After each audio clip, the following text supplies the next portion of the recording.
ஜின் ஜப்பேட் திரைப்பட விழாவிற்கு வரை தந்துள்ள திரைப்படத்துறை சேர்ந்த நண்பர்கள், பத்திரிகையாளர்கள் மற்றும் அனைத்து துறைகளில் வந்திருக்கின்ற அனைத்து நண்பர்களுக்கும் என்னுடைய மாலை வணக்கம். ஏன்னா பேனரோமிக் வீல எல்லா கெஸ்ட்டும் உட்காந்துருக்காங்க, பார்வையாளரோட கெஸ்ட் நிறைய பேர் இருக்காங்க. அதனால மிக சுருக்கமாக என்னுடைய உரையை முடிக்க விரும்புகிறேன். இந்த திரைப்படத்தோட இயக்குனர், மிகச்சிறந்த இயக்குனர் டிஆர் பாலா. எப்படி ஒரு டிஆர் சினிமா துறையில் மிகப்பெரிய ஒரு கலக்கினாரோ அது மாதிரி டிஆர் பாலா அந்த கலக்க வேண்டும். ஏன்னா இந்த நிகழ்ச்சி நான் கலந்து கொள்ள மிக முக்கியமான காரணம் திருமலை வேந்தன் என்னோட கிளாஸ்மேட், ஃபிலிம் இன்ஸ்டியூட்ல 40 வருடத்துக்கு நண்பர். அவர் எனக்கு என்னோட ஜூனியர். நான் செகண்ட் இயர் வரும்போது ஃபர்ஸ்ட் இயர் அவர் எடிட்டிங் படிச்சதால் அவர் 2 இயர்ஸ், நான் ஃபைனல் இயர் வரும்போது அவர் என்னோட ஜாயின் பண்ணார். 40 வருஷமாவே திருமலை வேந்தன் தெரியும். அதாவது சமீபத்தில் ஒரு வாழ்த்துறை வழங்கியதுல மிக அழகான நீ சுருக்கமா எல்லாரையும் பத்தி பேசின ஒரே வாழ்த்துறை உன்னோட வாழ்த்துறையா தான் இருக்கணும். ஏன்னா 40 வருஷத்துக்கு முன்னாடி நான் சீனியரா இருக்கும்போது அவர் பேசுவார். அதே இனிய மாலை பொழுது ஆரம்பிச்சாருப்பாங்க. அவர் ஒரு கதை சொல்லுவார். ஒரு அழகிய கிராமம், அதில் ஒரு அழகிய நதி. நாங்க ரேக் பண்ணும்போது அந்த கதையை சொன்னா இவ்வளவு அழகா ரேக் பண்ணலாம் அவர் நினைக்க மாட்டாரு. அவ்வளவு அழகா கதையை சொல்லுவார். நாங்க அவருக்கான ரேக் பண்ண மாதிரி ஆயிடும். அந்த கதையை நாங்க கேட்டா வர மாதிரி ஆயிடும். அது மாதிரி எந்த கூச்சமும் இல்லாம சிறப்பா அந்த கிடைத்த நேரத்தை மிக சிறப்பா செலவு பண்ணக்கூடிய வேந்தன். அது மாதிரி ராஜேஸ்வரி என்ன புரட்சிகர சொல்லிட்டே இருந்தாங்க. உண்மையான புரட்சிகர போராளி ராஜேஸ்வரி தான். ராஜேஸ்வரியை பார்த்தா பாதி பேருக்கு பயம், மீதி பேருக்கு நட்பு. அது ரெண்டு வகையிலும் அவங்க ஒருத்தருக்கு நண்பரா இருப்பாங்க, இல்ல எதிரியா இருப்பாங்க. துரோகியா மட்டும் அவங்க இருக்காங்க. அந்த வகையில மிகச்சிறந்த பெண்மணி அவங்க இருவரும் தான் நான் இந்த விழாவில் கலந்துக்கு மிக முக்கியமான காரணம். அப்போ இந்த ட்ரைலரையும் சாங்ஸை பார்க்கும்போது உண்மையா தமிழ் திரைப்படத்துறைக்கு ஒரு நல்ல ஒரு டீம் கிடைச்சிருக்கு. நல்ல ஒரு இயக்குனர் டிஆர் பாலாங்கிற ஒரு நல்ல இயக்குனர் கிடைச்சிருக்காருன்னு எனக்கு தெரிஞ்சது. உண்மையாவே மிகச்சிறப்பா இருந்தது. இந்த ஷார்ட்ஸ்ல இருந்து கலர்ஸ்ல இருந்து அது போல முக்கியன்றா நீங்க ஒரு நல்ல ஆர்டிஸ்டா ஹீரோ வரப்போறீங்க. இதே போல எங்களோட எப்பவுமே நட்பா இருக்கணும். அது மாதிரி ஹீரோயின் பவ்யா எனக்கு பார்க்க கொஞ்சம் சமந்தா மாதிரி எனக்கு தெரிஞ்சது. கொஞ்சம் அழகா அந்த ஸ்மைல் ஏன்னா ஹீரோயினை சூஸ் பண்ணும்போதே என்னன்னா 2 விஷயம் தான் நாங்கள் பார்ப்போம். ஒன்று அவங்களோட கண்ணு, இன்னொன்று அவங்களோட ஸ்மைல். அந்த சிரிப்பு அழகா இருந்ததுன்னா நிச்சயமா பார்க்குறவங்கள தன்மைப்படுத்தணும். அது மாதிரி பவ்யாவுக்கு அந்த ஸ்மைல் ரொம்ப பிளசண்டாகவும் அழகாகவும் இருக்கு. நிச்சயமா நீங்க உங்களுக்கு தமிழ் திரைப்படத்துறையில இல்ல தென்னிந்திய திரைப்படத்துறையில உங்களுக்கு ஒரு இடம் இருக்கு. ஆனா ஒரே ஒரு வேண்டுகோள், நீங்க வளர்ந்த பிறகு இதே மாதிரி எங்களோட நட்பாகவும் அன்பாகவும் பணிவாகவும் இருக்கணுங்கிறது. அப்புறம் நீங்க ஒரு 10 பவுன்சரை வச்சுட்டு கதையை கேட்கறதுக்கு மேனேஜர் மூலமா கதையை கேட்காதீங்க, டைரக்டர் மூலமா கதையை கேளுங்க, எழுத்தாளர் மூலமா கதையை கேளுங்க. அது வரைக்கும் எப்பெல்லாம் நீங்களா ஆர்டிஸ்ட்லாம் டைரக்டர் கிட்ட கதையை கேட்டீங்களோ, எழுத்தாளர்கிட்ட கதையை கேட்டீங்களோ, அது வரைக்கும் தமிழ் சினிமா நல்லா இருந்துட்டே இருந்தது. என்னைக்கு மேனேஜரோ இல்ல உங்களுடைய பிஏக்குள்ள கதையை கேட்டு அவனா விளங்காதவன் தான் அங்க உட்காந்துருப்பான். எங்க சினிமா துறையில தோத்தவன் தான் அங்க உட்காந்துருப்பான்.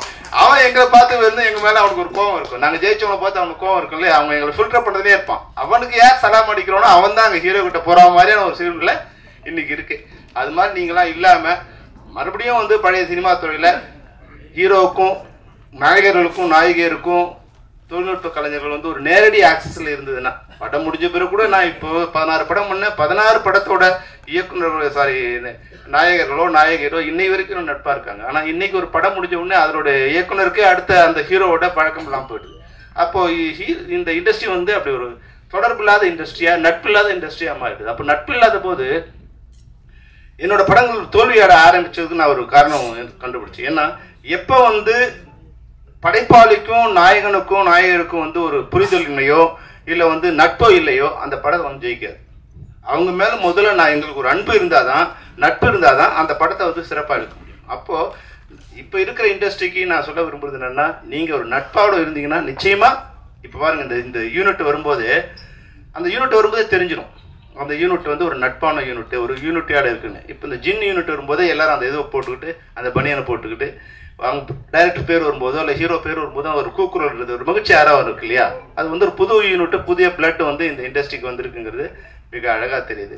அந்த வகையில இந்த ஜின் திரைப்படம் நிச்சயமா வெற்றி அடையும். அது டிஆர் பாலா என்னன்னா அப்பா மாதிரி இல்லாம, அப்பா உதயகுமார் என்ன சொன்னார், அண்ணா நீங்க எஸ்ஏசி மாதிரி இந்த வழி நடத்தணும்னு. வேந்தனுக்கு நான் சொல்றது என்னன்னா, நீ வழி நடத்தாம இரு.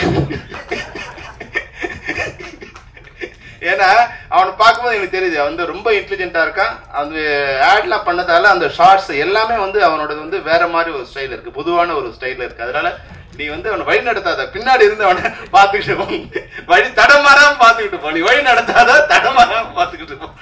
ஏன்னா அவங்க அம்மா வந்து எப்பவுமே சொல்லிட்டே இருப்பாங்க, என் பையன் எப்படி என் பையன் எப்படின்னு. சரி அம்மா சொல்றதே சொல்லிட்டு இருப்பாங்கன்னு தான் நான் நினைச்சேன். உண்மையாவே படம் வரும்போது இது ஏதோ வரும் ராஜேஸ்வரிக்காக தான் வந்து வந்து படம் பார்த்த பிறகு எனக்கு தெரிஞ்சது. ஒரு வெற்றியான படத்துல ஒரு சிறப்பான ஒரு யூனிட்ல நான் வந்து வாழ்த்துறை வழங்க வந்தேன் அப்படின்னு எனக்கு தெரியுது. அது மட்டும் இல்லாம இங்க வந்து மேடையில வரும் பார்த்தா பிலிம் இன்ஸ்டியூட் ஸ்டூடெண்ட்ஸா உட்காந்துருக்காங்க. KR இருந்து அரவிந்த் ராஜ்ல இருந்து உதயகுமார்ல இருந்து நாள்ல இருந்து எல்லாமே பிலிம் ஸ்டூடெண்டா உட்காந்துருக்கோம். அந்த வகையில இப்ப வேந்தனும் எங்களோட சீனியர் ஜூனியர் தான். அவர் உங்க வர வாய்ப்பு இல்லாம போன உங்க மகன். அது மாதிரி திரைப்படத்தை சொல்லும்போது ஆரம்பிக்கும் போது நல்லா ஆரம்பிச்சாரு பாருங்க. ஏன்னா அவர் பிலிம் ஸ்டூடெண்ட்.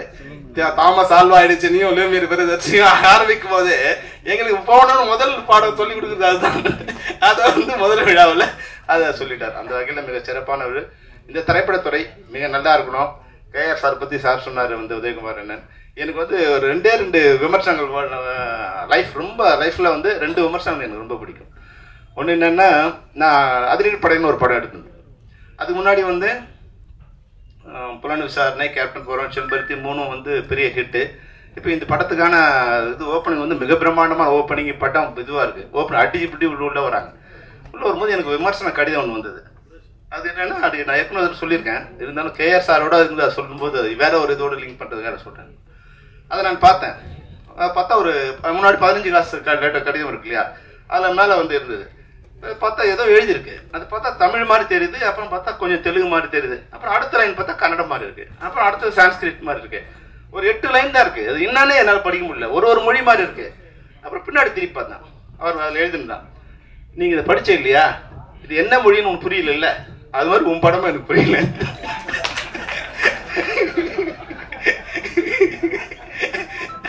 அது விமர்சனம் கோவம் வரல. அந்த விமர்சனம் வந்து எனக்கு ரொம்ப பிடிச்சிருந்தது. அது மாதிரி வந்து KR சார் இப்போ வரும்போது விமர்சனம் என்ன பற்றி சொல்லியிருந்தார். இந்த பெப்சியை வந்து உடைக்கணும்னு வந்து ரொம்ப நாளா ட்ரை பண்ணிட்டு இருந்தான். கடவுள் கொடுத்த தண்டனை வந்து அவனை பெப்சியில தலையில உட்கார வச்சிருக்கு. இப்ப காப்பாத்த போராடுறான்.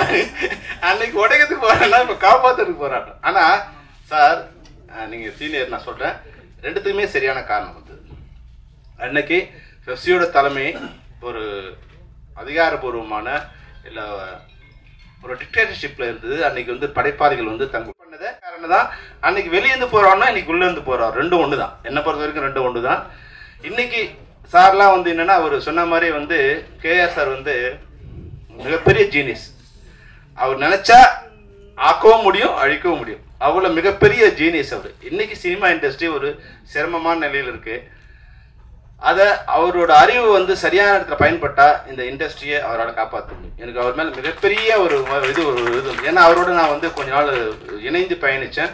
அவர் தலைவராக வந்து ஃபில்ம் இதில் தமிழ் திரைப்பட தயாரி சங்கத்தில் இருக்கும்போது நான் அவரோட இணைந்து EC மெம்பருக்கு போடும்போது அவரோட ஒரு 6 மாதம் ஒரு 10 மாதம் வந்து அவரோடவே நான் வந்து பயணித்தேன். அப்போ ஒரு படம் ரிலீஸ் அப்போ அந்த படத்தோட பிரச்சனை என்ன, உதவி கேட்க வரவன் நல்லவனா ஏமாத்துறானா, அதை வந்து டிசைட் பண்ணுவார். அதுக்கேற்ற மாதிரி அதை முடிவு எடுப்பார்.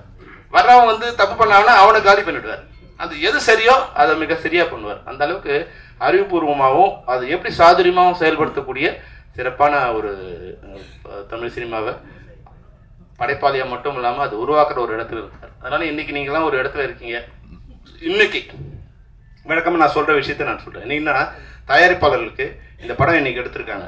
இந்த படத்தை இது போல இன்னைக்கு வந்து ஒரு 300-400 படங்கள் இருக்கு. இந்த படங்களை வந்து வெளியிடுறதுக்கு ஒரு சிண்டிகேட் ஃபார்ம் பண்ணி வாரத்துக்கு ஒரு 4 படம் பண்றோம்னா, இன்னைக்கு வந்து இந்த படத்தை நேற்று ஒரு படம், இன்னைக்கு ஒரு படம் ரிலீஸ் ஆயிருக்கு, ஆகப்போகுது நாளைக்கு காலையில. ஒரு 100 தியேட்டர் எடுக்கிறதுக்கு அந்த படத்தை வந்து ஏறக்குறைய ஒரு 7-8 கோடியில் செலவு பண்ணி படம் எடுத்திருக்காங்க. ஆனா அந்த படத்தை ஒரு 100 தியேட்டர்ல வந்து ரிலீஸ் பண்றதுக்கு இன்னொரு 1 கோடி செலவு பண்ண வேண்டியது அது. ஆனா அந்த படத்துக்கு தியேட்டர் கிடைக்குமா கிடைக்காதா, எந்த தியேட்டர்ல போட போறாங்க, நாளை வரைக்குமே அந்த தயாரிப்பாளருக்கு தெரியாது. இன்னைக்குதான் அதான் நீ தயாரிப்பார் நிலைமை. அது மாதிரி இது போல பிரச்சனைகள் வந்து தயாரிப்பாளருக்கு 100 பிரச்சனைகள் இருக்கு. இன்னைக்கு வந்து வருமானம் வரக்கூடிய ஒரு தியேட்டர் இருந்தா அவர் தெரியும். ஒரு தியேட்டர் வாங்கும்போது எக்ஸிபிட்டார் வந்து அதனோட ப்ரொஜெக்டரும் வாங்கி வச்சுக்கணுங்கிறது தான் ரூல். ஆனா இன்னைக்கு அந்த ப்ரொஜெக்டர் காசையும் வந்து தயாரிப்பாளர் தான் கொடுக்குறாங்க. இன்னைக்கு ஒரு நாளைக்கு குறைஞ்சபட்சம் 7-10 லட்சம் சினிமா டிக்கெட்டுகள் விற்கப்படுகின்றன.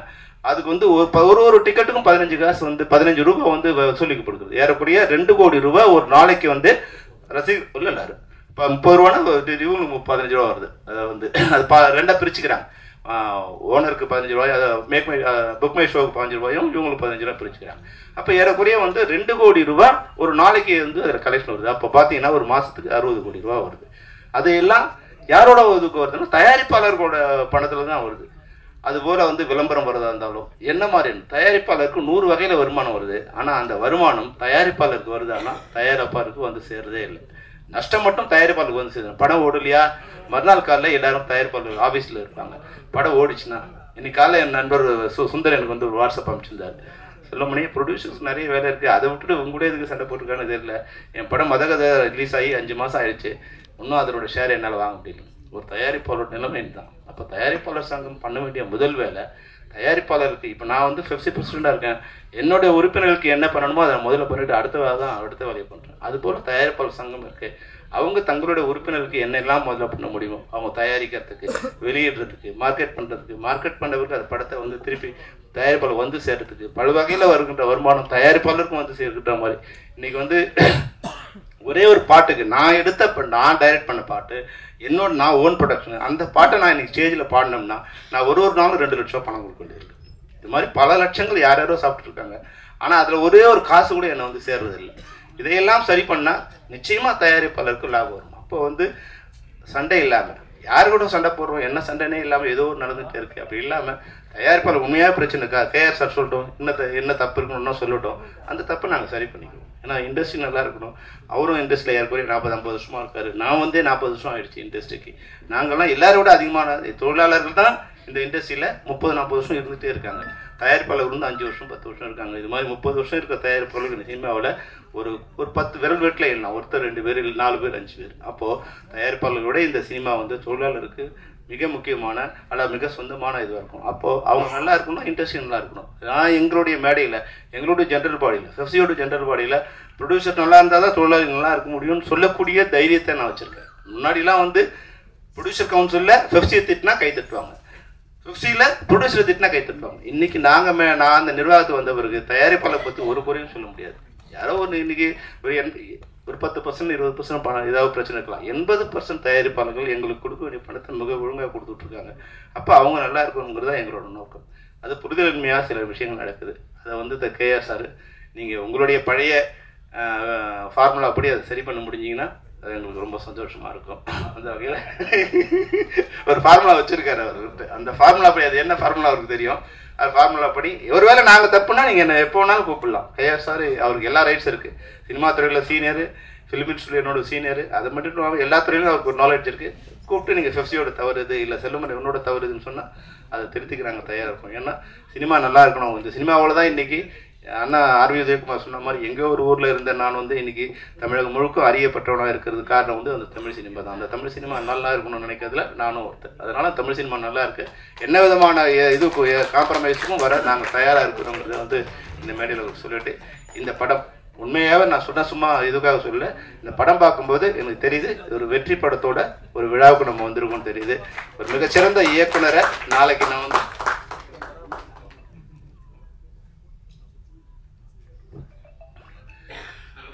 நாளைக்கு சொல்லலாம், பாலா உன்னோட ஃபர்ஸ்ட் படத்துக்கு நாங்கள் வந்து வாழ்த்தணும் அப்படின்னு சொல்லுவோம். ஏன்னா அவர் மிகப்பெரிய ஒரு இயக்குனராக வருவார், நிச்சயமாக வருவார். அவரும் நாளைக்கு வந்து ப்ரொடியூசருக்கு எந்த தொந்தரவும் இல்லாமல் இருக்கணும். ஆர்டிஸ்ட் மட்டும் இல்லை, ஹீரோ இன்னைக்கு வந்து இப்போ ஆர்டிஸ்ட் மாதிரி பிஹேவ் பண்ண ஆரம்பிச்சிட்டாங்க.